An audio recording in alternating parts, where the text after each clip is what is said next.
नाज़रीन, सबसे पहले खैबर पख्तूनख्वा का जो अफसोसनाक वाक़या है उसके ऊपर तो अब बहुत सारी आर्टिफिशियल इंटेलिजेंस की वीडियोज़ और तस्वीर बनाई जा रही हैं और मेरे ख्याल में चीज़ों को अब सियासत की नज़र किया जा रहा है। ये एक इंतज़ामी मसला है, बड़ा अफसोसनाक मामला है। और खैबर पख्तूनख्वा की हुकूमत हो या वहाँ की स्वात की इंतज़ामिया हो, PDM में हो या NDM में हो, ये उनकी गफलत है, उनकी नाकामी है कि बार बार पाकिस्तान में सयाहों के साथ अफसोसनाक वाक़यात होते हैं, लेकिन ना तो उन वाक़यात को रोका जा सकता है और ना ही उन पर काबू पाने का कोई तरीक़ाकार है और ना ही सयाहों को रेस्क्यू करने का कोई प्रॉपर बंदोबस्त या इक्विपमेंट मौजूद है। ये साजो सामान कोई इतना महंगा नहीं होता। अब खबरें आ रही थी जनाब ड्रोन्स लाए जाएंगे, उनके ज़रिए से रेस्क्यू किया जाएगा, अच्छी बात है। कोई इतना महंगा ये भी फार्मूला नहीं है कि बहुत महंगे ड्रोन्स आते हैं। ये रेस्क्यू करने के लिए आप ले सकते हैं, ड्रोन्स भी ले सकते हैं। इनके अलावा आप ऐसी कश्तियाँ ले सकते हैं, आप इस तरह की रस्सियाँ ले सकते हैं, आप लाइफ जैकेट्स जो है वो अच्छी वाली ले सकते हैं। कुछ पानी के अंदर जाने के लिए कुछ साजो सामान होता है वो इस्तेमाल कर सकते हैं। तो आपको ट्रेनिंग देनी पड़ेगी अपने वर्कर्स को और उन्हें तैयार करना पड़ेगा और आमादा करना पड़ेगा कि जब भी कोई मुश्किल में हो तो उसकी मदद करनी है। अब पंजाब हुकूमत हो या वफाकी हुकूमत हो, उन्होंने इसको एक अपॉर्चुनिटी के तौर पे लिया और उनके जो हवारी हैं उन्होंने भी इसको ऐसे ही लिया। देखिए, पाकिस्तान तहरीक इंसाफ एक ऐसी जमात है कि वो उनके जो सोशल मीडिया के कारकुन हैं वो हर गलत चीज़ के सामने खड़े हो जाते हैं। इसके ऊपर तनकीद का जो आगाज़ है वो पाकिस्तान तहरीक इंसाफ के अपने सोशल मीडिया ने, उनके अपने कारकुनान ने किया था कि ये गलत हो गया और इसके लिए जवाबदेही होनी चाहिए जो लोग इसके लिए जिम्मेदार हैं। लेकिन उसके बाद हमने देखा कि PMLN ने और पीपल्स पार्टी ने और बाकी जमातों ने और उनके जो टाउट्स हैं उन्होंने ये फैसला किया कि इसे इस्तेमाल किया जाएगा अली अमीन गंडापुर के खैबर पख्तूनख्वा की हुकूमत के खिलाफ और वो ज़मीन आसमान के कलाबे मिला रहे हैं। वो कह रहे हैं जी खैबर पख्तूनख्वा कोई जाए ना सेहत के लिए, लोग ऐसी बातें भी कर रहे हैं। भाई क्यों ना जाएँ, खैबर पख्तूनख्वा सेहत के लिए बिल्कुल जाना चाहिए। ये वाक़यात इंतज़ामिया की गफलत है, इंतज़ामिया को दुरुस्त करने की ज़रूरत है, सयाहत को रोकने की ज़रूरत नहीं है। वहाँ जो लोग प्राइवेट बिजनेस कर रहे हैं, चाहे वो होटल मालिकान हैं, चाहे वो खाना पकाने वाले हैं, खाना खिलाने वाले हैं, चाहे वो ट्रांसपोर्टर्स हैं, वो तो बड़े वेलकमिंग हैं और वो आने वाले सयाहों का बहुत ख्याल भी रखते हैं। मेरे ख्याल में ये नफरत फैलाने का वक्त नहीं था, लेकिन हर चीज़ को अपनी सियासत के लिए इस्तेमाल किया जाता है। वहीं एक सवाल ये उठाया जा रहा है, शाहिद अफरीदी को भी शायद इसीलिए ये ट्वीट याद आ गया या उन्हें कह दिया गया कि इस पर आपको ट्वीट करना होगा और ये मौका आपको मिल गया नीचे दिखाने का इन्हें। हालांकि शाहिद अफरीदी साहब बहुत सारे इंतजामी मामलों पे खामोश रहते हैं और इसी बुनियाद के ऊपर उन पर तनकीद हो रही है कि जनाब फलां फलां इवेंट पे आप नहीं बोले, अब आप बोल रहे हैं। मिसाल के तौर पे एक बड़ा इंसिडेंट है, उसको सामने लेकर आए लोग और वो ये बता रहे हैं कि ये तो चले एक हादसा था ना, कुदरती आफत थी और कुदरती आफत के नतीजे में ये सब हुआ जो नहीं होना चाहिए था। लेकिन अगर आप दूसरी जानिब ये देखें कि पंजाब के अंदर पाकपतन में एक अस्पताल है, वहाँ पे 20 के करीब बच्चे गुज़िश्ता चंद दिनों में जान की बाजी हार गए हैं और जो खबर है उसके मुताबिक 6 दिनों के अंदर जाँ बहक होने वाले 20 बच्चों में से 11 नौमौलूद थे। 4 बच्चों की उम्र 1 दिन, 4 की उम्र जो है वो 5 माह और 1 बच्चे की उम्र जो है वो 5 साल थी। इब्तदाई इंक्वायरी में डॉक्टर और नर्सों को जो है क्लीन चिट दे दी गई, जनाब फारिग कर दें इनको। और ये भी कहा जा रहा है कि अमवात के रिकॉर्ड के अंदराज में गफलत बरती गई है और बहुत सारी अजीब अजीब बातें कर दी गई हैं। लेकिन जो रिपोर्ट है उसके ऊपर कोई ट्रस्ट नहीं कर रहा।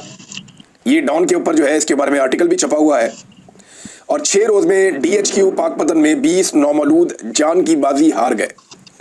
अब ये तो अस्पताल में बच्चे फौत हो रहे हैं ना। जो वर्षा है उनका कहना है कि बच्चों की अमवात ऑक्सीजन सिलेंडर की कमी और डॉक्टर्स और पैरामेडिक्स की नाअहली के बायस हुई है। यहाँ पे कुदरती आफत आई है, उसके अंदर लोग शहीद हो गए हैं, जाँ बहक हो गए हैं, इंतहाई अफसोसनाक वाक़या है। लेकिन सेम टाइम में एक अस्पताल के अंदर, दरिया में नहीं, अस्पताल के अंदर नालायकी, निकम्मेपन और गफलत की वजह से 20 बच्चे जाँ बहक हो गए। उनके बारे में ना मीडिया बात कर रहा है ना कोई और बात कर रहा है। अब सोशल मीडिया ने इस मामले को उठाया और सबको सांप सूंघ गया है, कोई इसके ऊपर बात ही नहीं करता। सलमान अकरम राजा साहब ने एक स्टेटमेंट दिया, वो मैं चाहता हूँ पहले स्टेटमेंट आपके सामने रखूँ। बड़ा अजीबोगरीब स्टेटमेंट दे दिया उन्होंने ये जो वाक़या हुआ है स्वात में, उन्होंने कहा जी खैबर पख्तूनख्वा हुकूमत को उन्होंने बरी ज़िम्मा करार दे दिया। सलमान अकरम राजा का कहना है कि फैमिली पिकनिक कर रही है, कुदरती आफत आ गई तो वहाँ हुकूमत क्या कर सकती है। उन्होंने कहा कि खैबर पख्तूनख्वा हुकूमत सुपरमैन तो नहीं है कि फ़ौरन पहुँच जाए।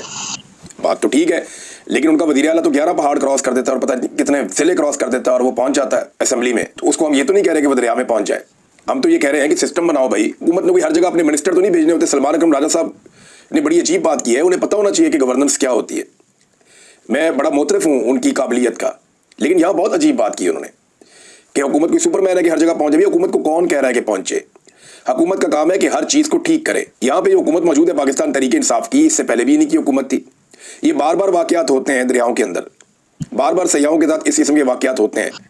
क्यों यहाँ पे एक ऐसा सिस्टम नहीं लगाया जाता कि पानी या आफत आने में कई घंटे लगते हैं? 1 दिन पहले से वार्निंग थी, फिर 1 से 1.5 घंटा लगा पानी सयाहों तक पहुँचने में। क्यों नहीं दरिया को या दरिया के पेट को खाली करवाया गया? क्यों वहां पे इंतजामिया हरकत में नहीं आई? सुपरमैन बनने की जरूरत नहीं है। पूरी दुनिया में क्या, जहां पे दुनिया में रेस्क्यू किया जाता है सयाहों को या आम शहरियों को, वहां पे उनकी हुकूमतें सुपरमैन होती हैं जो वो ये काम करती हैं। सही काम करने के लिए सुपरमैन की जरूरत नहीं होती। सही काम करने के लिए अपना काम करने की जरूरत होती है और तरजीहात को अवामी मफाद में रखने की जरूरत होती है। मैं कई दफा बता चुका हूं, फिर रिपीट करूंगा दोबारा से कि जनाब कौन से तरीके थे जिनको अडॉप्ट करके इन लोगों की जान बचाई जा सकती थी। तो सलमान अकबर राजा साहब क्लीन चिट नहीं दे सकते किसी को भी इस मामले में। ये हुकूमतों की जिम्मेदारी होती है कि वो पॉलिसीज बनाती हैं, उन पॉलिसीज के मुताबिक पैसा खर्च करती हैं और फिर ट्रेनिंग करवाती हैं और इदारों को मजबूत करती हैं ताकि वो लोगों की जान बचाने का काम करें। इसके बाद नाजरीन एक और खबर बार बार आती है, बिलावल बड़े जोर शोर से ये बात करते हैं, कुछ और लोग भी कह रहे हैं कि इंडिया ने अगर हमारा पानी रोका तो हम ये कर देंगे, हम वो कर देंगे। ये जो सैलाब जैसी सूरत हाल आई है ना, ये ऊपर क्लाउड ब्रस्ट हुआ है और कई पाकिस्तान के इलाकों में बारिशें ज्यादा हो रही हैं, कैशमेंट एरियाज बने हैं जिसकी वजह से तुगयानी आ रही है नदी नालों में और पानी का फ्लो बढ़ गया है। अदरवाइज इंडिया ने पाकिस्तान का पानी जगह जगह रोक के बहुत ज्यादा डेड लेवल पे पहुंचा दिया था चंद दिन पहले तक। धमकियां कभी बिलावल लगाता है, कभी धमकियां कोई और PMLN का बंदा लगा देता है, कभी कोई पीपल्स पार्टी का बंदा लगा देता है कि जनाब इंडिया हमारा पानी बंद करेगा तो हम इंडिया में घुस जाएंगे, हम जनाब डैम स्ट्रक्चर्स तोड़ देंगे, हम 6 के 6 दरियाओं का पानी ले लेंगे। तो कहानियां आप इनकी सुन लें, लेकिन इंडिया ने पानी रोका हुआ है। रिपोर्ट्स के मुताबिक भारत लगातार पाकिस्तान का पानी बार बार रोक रहा है। पाकिस्तानी दरियाओं पर भारत ने हाइड्रो पावर प्रोजेक्ट्स कुछ बना लिए हैं और कुछ पर अभी तक काम जारी है। पाकिस्तान की जिम्मेदारी है या पाकिस्तान की फोर्सेस की कि जो पाकिस्तान के हिस्से का पानी है उसके ऊपर गैर कानूनी तामीरात भारत ना करे। जब कभी भारत गैर कानूनी तामीरात करे तो उसको ताकत के बलबूते पे रोका जाए, आलमी सतह पे गंदा करके रोका जाए। जैसे भी रोका जाए वो स्ट्रक्चर्स बनने से पहले रुकने चाहिए। लेकिन कुछ स्ट्रक्चर्स भारत बना चुका है और कुछ के ऊपर इस वक्त काम चल रहा है, तो इनका जबानी जमा खर्च जारी है। ये बड़के छड़के मार देते हैं, लेकिन इसके बावजूद अमली तौर पर कुछ नहीं किया। भारत का जंगी जुनून नाज़रीन खत्म नहीं हुआ। अभी थोड़े दिन पहले उन्होंने स्टेटमेंट दिया था कि ऑपरेशन सिंदूर जो है वो अभी अपने इख्तिताम पे नहीं पहुंचा, बल्कि उसका नेक्स्ट फेज जल्द होगा। ये भारत के अंदर लोगों ने दावा किया। और अब जो इतला आ रही है वो ये है कि भारत ने S-400 की जो खरीदारी का अमल है उसे बहुत तेज कर दिया है, क्योंकि ये वो सिस्टम है जो अगर पाकिस्तान भारत पे किसी वक्त एक फिजाई हमला करता है या पाकिस्तान भारत के ऊपर किसी किस्म का कोई मिसाइल दागता है तो उसमें S-400 जो है वो एक एफिशिएंट सिस्टम है एयर डिफेंस का। यानी दुनिया के अंदर अगर आप टॉप 3 सिस्टम लें तो उनमें ये S-400 है, जिसे दुनिया मानती है कि दुनिया का बेहतरीन एयर डिफेंस सिस्टम है। तो ये रशिया का बना हुआ है। भारत ने इसकी खरीदारी बहुत तेज कर दी है। ऐसा लगता है कि भारत पंगा जरूर लेगा। वो हथियारों की एक दौर में लग गया दोबारा से, जैसा कि 2019 में जब उन्हें मार पड़ी थी इमरान खान साहब के दौर में, तो उन्होंने फिर राफेल तैयारे लिए थे, कुछ और साजो सामान वो ले रहे थे। तो अब वो तैयारी जब उन्हें लगा कि उनकी हो गई है तो उन्होंने फिर पंगा लिया, फिर मार पड़ गई, उनकी तैयारी गिर गए। और अब भारत दोबारा बड़ी तेजी से तैयारी कर रहा है और उसका जंगी जुनून खत्म नहीं हो रहा। दूसरी तरफ पाकिस्तान के अंदरूनी खतरात बहुत बढ़ गए हैं। पाकिस्तान के अंदर एक बड़ा अफसोसनाक वाकया पेश आया शुमाली वजीरिस्तान में। वहां सिक्योरिटी फोर्सेज के काफिले के ऊपर एक हमला हुआ और 13 सिक्योरिटी एहलकार इस हमले में शहीद हो गए। 14 दहशतगर्दों को मारने का दावा भी किया गया है, लेकिन ISPR के मुताबिक मीर अली में फोर्सेज के काफिले पर भारतीय स्पॉन्सर्ड खारजी दहशतगर्दों की जानिब से हमला किया गया। यानी ये TTP का ये गालिबन ये कहते हैं। भारत की मनसूबाबंदी और सरपरस्ती में फितनतुल खवारिज ने काफिले को निशाना बनाया। पाक फौज का कहना था कि गाड़ी पर सवार हमलावर की खुद को फोर्सेज के काफिले के सामने धमाके से उड़ाने की कोशिश की, ताहम काफिले के लीडिंग ग्रुप ने भारतीय स्पॉन्सर्ड खारजी दहशतगर्द के अज़ाइम नाकाम बना दिए और एक बारूद से भरी हुई गाड़ी जो है वो गाड़ियों में से एक गाड़ी से टकरा दी गई, जिसके नतीजे में 13 सिक्योरिटी एहलकार शहीद हो गए और जख्मी भी हो गए। और दहशतगर्दी के इस वाक़े में 3 आम शहरी भी जख्मी हुए हैं, जिनमें 2 बच्चे और एक खातून शामिल हैं। जो लोग शहीद हुए उनके नाम भी ISPR ने जारी कर दिए। इंतहाई अफसोसनाक वाक़या है। और इससे कबल वज़ीर आला खैबर पख्तूनख्वा के दफ्तर से एक इब्तदाई बयान जारी किया गया था, जिसमें बताया गया था कि खुद कुछ धमाके में 8 सिक्योरिटी एहलकार शहीद हुए हैं, लेकिन जब तफसीलात सामने आई तो ये 13 सिक्योरिटी एहलकार हैं, ये शहीद हो गए हैं। रियासत की तवज्जो इन चीज़ों की तरफ होनी चाहिए, रियासत को यहाँ फोकस करना चाहिए। लेकिन रियासत की तवज्जो है कि खैबर पख्तूनख्वा में हुकूमत कैसे बदली जाए, मखसूस नशिस्तें PDM की जमातों को दिलाकर 2 तिहाई अक्सरियत कैसे की जाए, आइन में ऐसी तरामीम कैसे की जाए जिससे पाकिस्तान की मिलिट्री एस्टेब्लिशमेंट के इख्तियारात और इक़्तिदार में इजाफा कर दिया जाए। मौजूदा जो जाली फार्म 47 के ऊपर हुकूमत मौजूद है उसको तूल कैसे दिया जाए और उसकी मुद्दत को पूरा करने की कैसे कोशिश की जाए। इमरान खान को अंदर रखने के नए हरबे और नए मुकदमात क्या हो सकते हैं, तहरीक इंसाफ के टुकड़े करने के तरीके क्या हैं, उनके बंदे कैसे उनकी पार्टी से छीने जाएं। ये सारी चीज़ों के ऊपर जब रियासत और रियासती इदारों की तवज्जो रहेगी तो फिर दहशतगर्दी जैसे संजीदा मामले से कौन लड़ेगा, ये एक बड़ा सवाल है हमारे सामने, जिसका जवाब फिलहाल किसी के पास नहीं है। नाज़रीन, जो चीनी वाला मामला है वो संगीन सूरत-ए-हाल इख्तियार करता चला जा रहा है। सोने पे सुहागा ये है जो मिफ्ता इस्माइल साहब ने इंकशाफ किया। वो ये कहते हैं कि हुकूमत ने चीनी दरामद करने की इजाज़त सिर्फ अपनी कंपनी को दी है, दूसरी कंपनियों को नहीं दी। अगर दूसरी कंपनियों को देते तो कुछ चीनी सस्ती हो सकती थी, मुकाबले में आ सकता था। लेकिन हुकूमत ने सोचा कि यहाँ पे भी बहती हुई गंगा में हाथ धो ले। अगर दूसरी कंपनियों को दरामद की इजाजत मिलती तो चीनी निस्बतन सस्ती मिलती। ये मिफ्ता इस्माइल साहब ने कहा, यानी हर चीज में इनका खांचा है। पहले पाकिस्तान में पाकिस्तान की जरूरत के मुताबिक चीनी पैदा कर ली, उसके बाद पाकिस्तानियों को चीनी की जरूरत थी, चीनी वाफर थी, तो चीनी बहुत बड़ी मिकदार में पाकिस्तान से बाहर एक्सपोर्ट कर दी ताकि पाकिस्तान में किल्लत पैदा हो जाए। जब पाकिस्तान में किल्लत पैदा हुई तो कीमतें ऊपर ले गए, आवाम को लूटना शुरू कर दिया। पहले बाहर भेज के चीनी में पैसा कमा लिया, फिर आवाम को लूट के चीनी में पैसा कमा लिया। अब चीनी की शॉर्टेज हुई है तो चीनी को इंपोर्ट करेंगे, वो भी अपने लोगों के जरिए से, उसमें फिर पैसा कमाएंगे, फिर महंगी चीनी आवाम को बेचेंगे। तो ये चीनी माफिया हुकूमतों के अंदर हर वक्त मौजूद रहता है और ये धड़ाधड़ दिहाड़ियां लगाता है। इनसे ज्यादा पैसा कोई नहीं कमाता। ये साल में मेरे ख्याल 2 महीने अपनी फैक्ट्री चलाते हैं और पूरा साल बैठ के ये लोग पैसे गिनते हैं।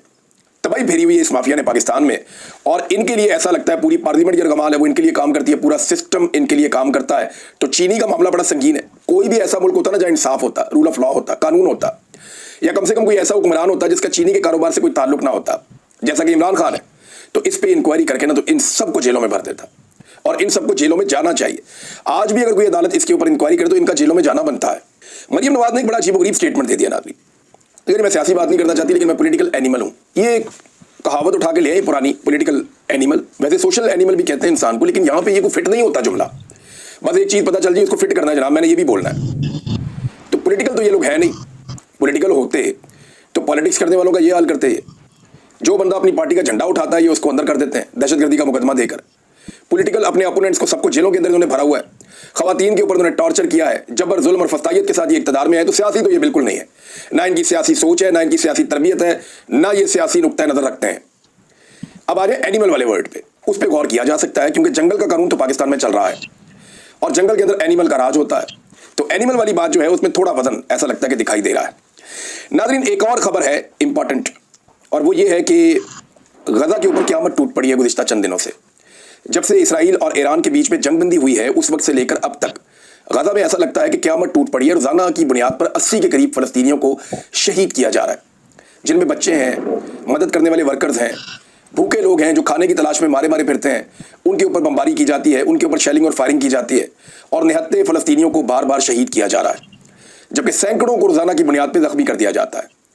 डोनाल्ड ट्रंप ने कहा, बाकी सब ने कहा कि ये जंगबंदी हो जाएगी, लेकिन क्या जंगबंदी से पहले इतने बड़े पैमाने पर नस्लकुशी होगी? इस कत्लेआम को रुकना चाहिए। तमाम ममालिक के पास ये मौका है कि जो निहत्ते फ़लस्तीनियों का कत्लेआम हो रहा है, जो वहां पे मदद करने वाले वर्कर्स हैं उनका कत्लेआम हो रहा है, इसको रोकने के लिए अपना किरदार अदा करें। और इस खित्ते में देर पा अमन के लिए जो बेस्ट तरीका है वो यही है कि आप यहाँ पे फ़लस्तीन का मसला हमेशा के लिए हल करें, फ़लस्तीनियों को उनका हक दिलवाएं ताकि ये खित्ता पुरअमन तरीके से लंबे अरसे तक रह सके।